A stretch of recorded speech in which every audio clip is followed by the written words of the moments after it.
Hey, I'm Katie Miller, a course creation coach and social media strategist navigating business, motherhood, and life while calling BS along the way.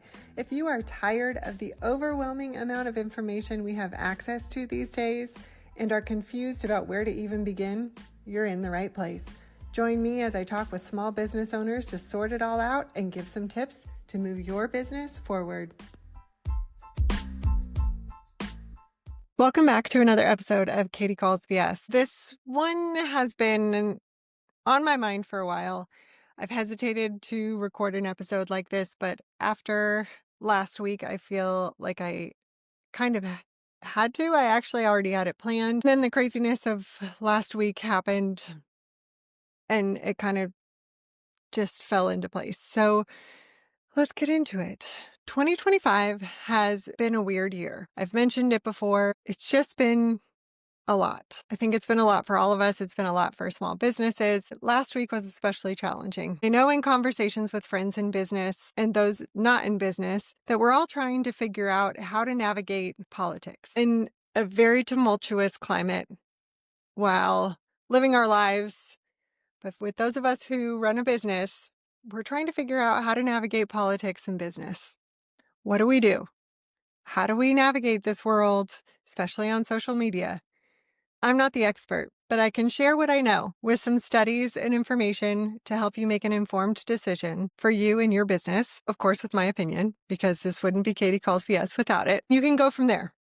You can make your decision. You can do what feels right for you, obviously. I'm not going to tell you what to do. I'm just here to give you the information. When you first start a business, or even in general, we're told not to talk about religion and politics. Don't touch those two subjects, right? We don't do that at a dinner party. You don't do that when you meet a friend. Definitely don't do that when you run a business. Those are the two hottest topics right now. They have quickly become front and center in our world, and especially in the business world. Whoever thought launching a business would mean tiptoeing around politics? Not me. Not me. But that's what we've been told. Never talk politics. It'll hurt your brand. Today, we're going to talk politics because in 2025, that's what we have to do, apparently. I just feel like we kind of have to. We have to talk about how do we navigate this, and we're not going to talk about it the way that you think we're going to talk about it. It's really uncomfortable, so bear with me. Hang out with me while we talk about it. Trust in institutions is tanking. Trust in anything is tanking. It's unfortunate because we're not talking to people. We're talking to our inner circles. We're talking to our friends because that's who we trust. People are looking to brands to reflect their values, not to erase them. I want you to hold on to that word, the values, because that's important. We're going to talk about how to navigate all of this, politics and business, without losing your soul or losing your shit, because I think we're all pretty close to doing both of those things. The problem is really a lot of things, if you think about it, because of this year. But the 2025 Edelman Trust Barometer, yeah, it's a thing. I'll leave all the sources for this entire podcast and all of the things that I looked up in the show notes so you can check it out for yourself. But the Edelman Trust Barometer for 2025 says that 80% of people trust the brands they use more than institutions, have to act differently and to maintain their edge. People are looking to brands for safety, to feel calm, confident, and inspired, which makes sense. If you think about why your customers keep coming back to you, why you trust brands, it's because of these things. You trust them. It's a safety net. It's calm. It's because you know that brand. You feel comfortable with that brand. You know what they stand for. That's a lot of pressure for small businesses and probably covers the larger corporate brands. But for small businesses, we're kind of like, what do? We can try to educate. We can give optimism in our own way and even a sense of community, because we know how to do those things in our own little world, in our own little corner of the internet. It feels a lot easier to stay silent when big things happen in the political landscape or in our very crazy world. But in today's climate, oftentimes silence is seen as a statement to a degree. I know I've struggled with this because we don't necessarily need to put all of our business out on social media. We don't need to make a strong statement about every single thing that happens. Some people love to do that. Some people, that is their way to be active. When we start shaming people for not saying something, for being silent, and I get to a degree before people come at me and say, but you're being silent. That tells me everything I need to know. There are different ways that people speak out. Just because someone didn't post on social media doesn't mean that they haven't done anything. And I think we need to remember that. Social media is not everything. We are also in a global grievance-based society where economic fears, institutional distrust, and identity politics are driving people to respond, even when brands stay quiet. And that's from Time magazine. I didn't make that up. It sounded really great, but I didn't make it up. Here's the BS that you have to stay neutral or you're going to lose business. Over half of the United States consumes political news via social media, which is absolutely terrifying, but it's also a reality. That's just how we consume things. It's how we market our businesses. The majority of us market our business on social media because it's a free platform, but we are also consuming a shit ton of crappy things. So while consumers are going to pull back from brands, other stats show that value-driven buyers are eating that up. Value-driven buyers. There's that word again. There's another company, McKinsey & Company, found 36% of consumers want to support domestic businesses, not just their political preferences. Nothing to do with politics. There are brave businesses, and I dare I say business owners, that are going to lean into values to gain that trust. We all know what trust does. Trust sells. It goes back to the very basics of social media, that know, like, and trust factor that has never gone away. It is the way that we do it, the method that we do it that has changed. The way you show up on social media changes. It is not the basics of social media that changes. We are always supposed to be social on social media. The trends change. What works changes. The algorithm is forever adjusting. You're never going to beat it. But the trust that you have and that your audience has in you, that doesn't go away. The know, like, and trust factor is still something that you need to build. So how do we do that in this crazy climate? All this research is showing that avoiding politics because neutral is supposedly safer is actually BS. It invites this suspicion in, like, what do they believe in? Should I trust them? I don't know, because I don't know what their stance is. And we want to keep it separate because we're not sure. We're not sure what we should keep separate. How personal should we get? We don't know. But it invites that suspicion in a world where trust is scarce. Also terrifying, but that's the world we live in. According to Sprout Social Research, I did a lot of research for this for you because I'm not coming out of here pulling things out of my ass. So according to Sprout Social Research, social media users associate bold brands with honest and inspirational content. Obviously, this should be, like, obvious to us, right? It's a lot more than the provocative and unhinged content. Because in my heart of hearts, I really hope that there are more people out here that have some critical thinking skills, because it's really easy to see the loud people and the ones that are a little more unhinged. But I'm really hoping that we have some more honest and inspirational content, but that politics is not separate from business anymore. Not in the I need to share exactly what party I voted for, or I need to share specific things about a candidate. It's not that. It has nothing to do with that. It doesn't get down to the nitty gritty. You don't need to talk specifics. But the global backlash is real. Nearly 80% of consumers, again with the stat, I know, nearly 80% of consumers say they would boycott a brand based on its country of origin or perceived political stance, which is crazy to me. But that's the reality we live in. It's not separate anymore. I'm going to tell you how we navigate all this too. Don't go down the rabbit hole just yet.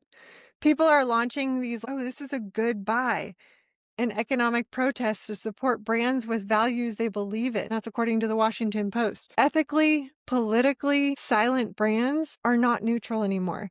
They're just missing that trust factor. And there's ways that we can show this trust and provide this trust by sharing things that are not just, I voted for this person. I'm going to tell you how, I promise. I don't think it has to be, I voted this way or that way. It comes down to your values.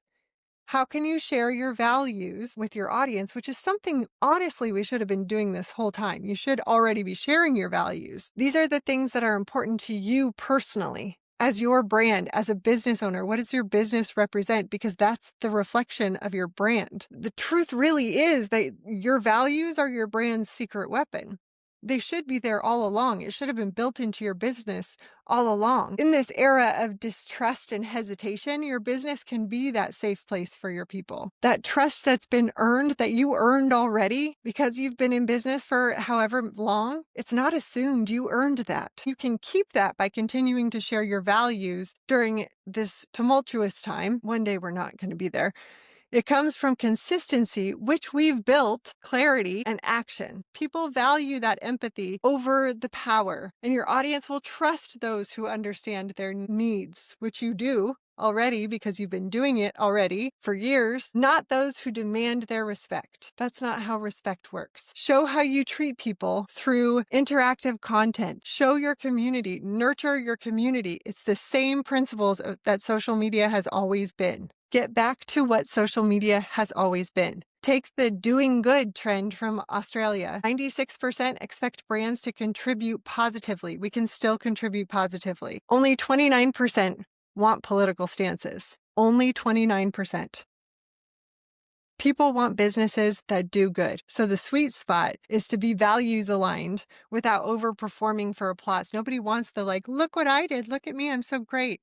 Nobody wants that. Nobody cares. People want the people who are actually doing good. What are you doing for people? What are you doing for the world? Are you doing good things? Great. Let's do more positive things. It has less to do with look at me, and more I want to spread good in this world because we need it. For me, one of the values of my company is supporting educators. It's under the values on my website. If you want to go look, it's been under the values on my website. So that's something that I share and continue to do throughout the year, not just at back to school time, but throughout the year. How do we do this? How do we navigate politics and business? Because it's an ongoing thing. It doesn't just happen at the certain times, or it's not a performative thing.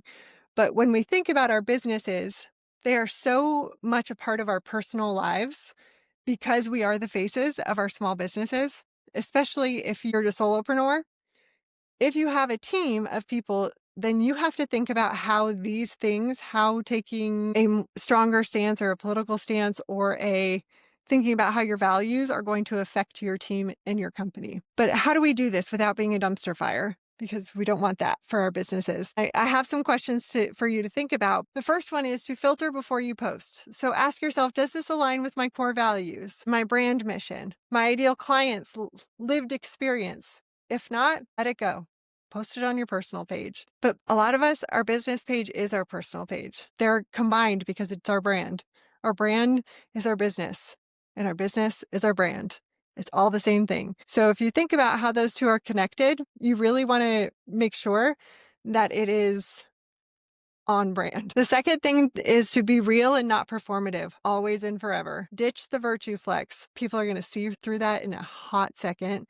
I talked about last week when we do not want to market like everybody else. People are going to read through your BS. If you're sharing on a topic, explain why it matters to you and your work. Not just that you should and this is the thing you're supposed to post right now, but why does it matter to you? Don't just post it to post it because everybody else is. People don't care. Why do you just posted it randomly one day because everybody else is sharing something? Why does it matter to you all of a sudden?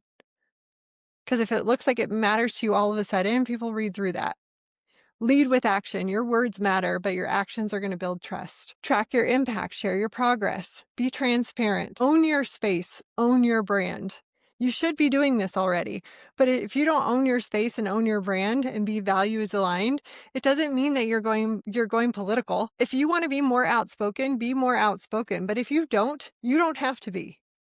You don't have to go all out. Some people want to. Some people, that's how they are going to express themselves. There is not a right answer for this. There is not one way to do this, which is why I've hesitated talking about this. I've hesitated doing this topic because of this very thing. People are going to show up in different ways. They are going to share in different ways. Some people want to just share a post. Some people are going to want to talk about it. Some people are going to want to do videos about it. Some people are going to want to do long form content, short form content.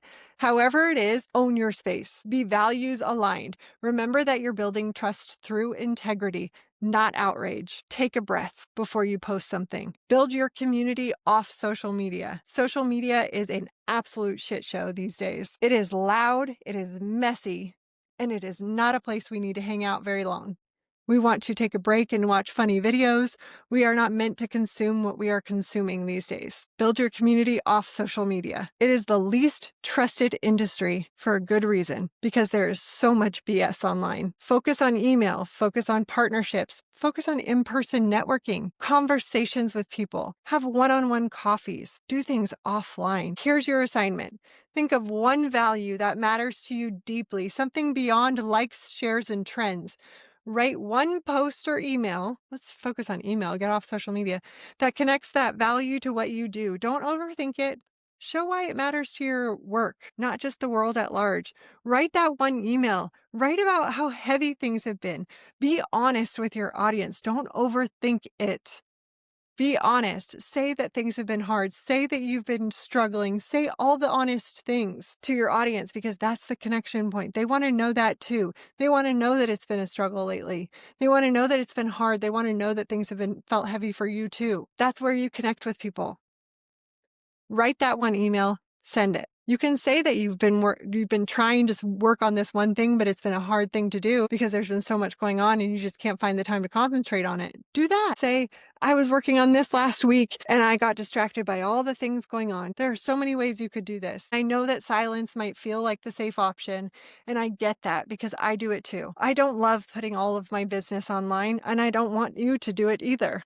I don't put all my business online. I'm not going to put all of my political views online either. I don't put all of my politically charged thoughts and ideas out into the world through my business. I don't even put them out into the world through anything. I talk to my friends. But right now, in a world where trust is fractured, staying quiet says a lot. Like I said before, doesn't mean you need to shout it from the rooftops, but maybe you say something small, aligned with your values. I'm trying to navigate all this too. I don't comment or share everything that is important to me, and there are reasons for that. But when something strikes your values, your heart, tell your truth. Don't overthink it. Be the human you are behind your brand and your business. That's what people want to see and connect with. The brands that speak honestly will be the ones that last. So just do that. I hope this helped in some way. I would love to hear your opinion on how to navigate all of this. Leave a comment. Tell me what you think. Connect with us on social media at Katie Calls VS, because I'm trying to figure it out too. This is what I found. I'll make sure to connect all the articles in the show notes. I'll see you next time.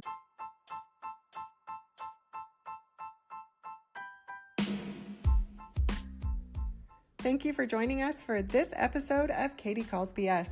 You can find more information about our guest and Katie in the show notes below. Be sure to subscribe, share, and review, and don't forget to tag us.